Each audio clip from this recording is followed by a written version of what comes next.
Well, listen, this would be a total disaster. It's like throwing the baby with the water. This would create a vacuum. It would also feed more instability in the West Bank and in Gaza. The rehabilitation and the recovery will be made even much more challenging. Having UNRWA ending its activities within 3 months would also mean that more people will die in Gaza.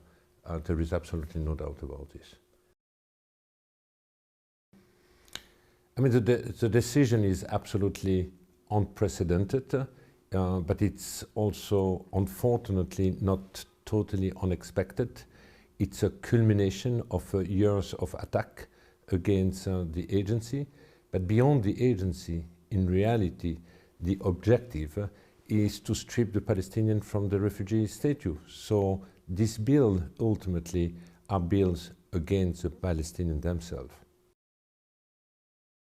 So you heard that, already as from 2015-16, there have been a number of campaigns from Israel vis-à-vis donor countries to ask them to defund the agency.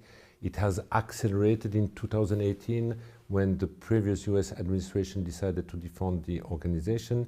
And then we had also a new tipping point in October 7 when a number of politicians said that one of the objectives of this war is to dismantle the organization. And we have seen later on that all type of tools have been used.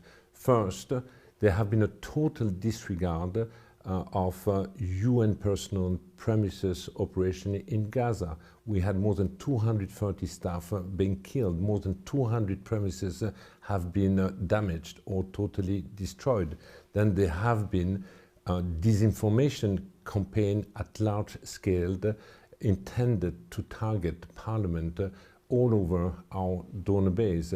And ultimately we have seen this legislative effort which basically put an end to this campaign.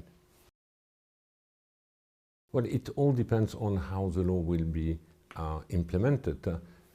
If they are implemented in the way they are intended, this would just put an end to our entire operation in Gaza, not just during the life-saving phase we are engaged in today, but also in the future, the human development activities for millions of Palestinians. For example, we have today 1 in 2 persons in Gaza below the age of 18.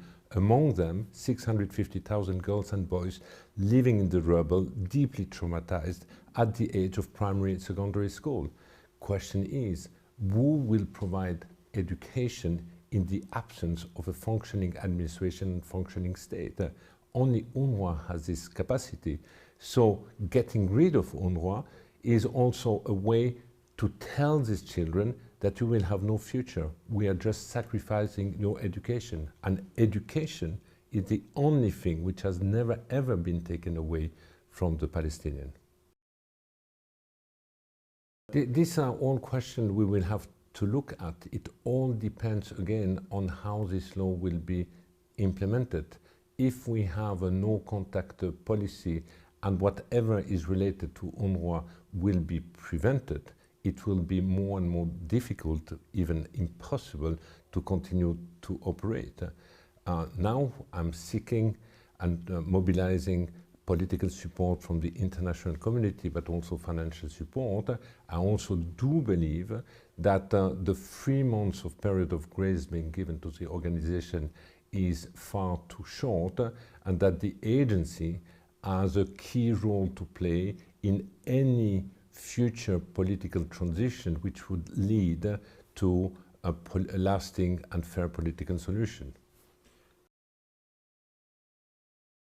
None of the UN agencies had a similar mandate than UNRWA. UNRWA in reality has been asked to act as a provider of public services. We are directly providing education, directly providing primary health.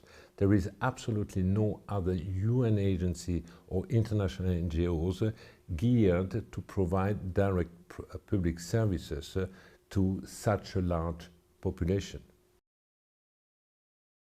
Well, I think this is a shared responsibility. UNRWA has a mandate from the UN General Assembly.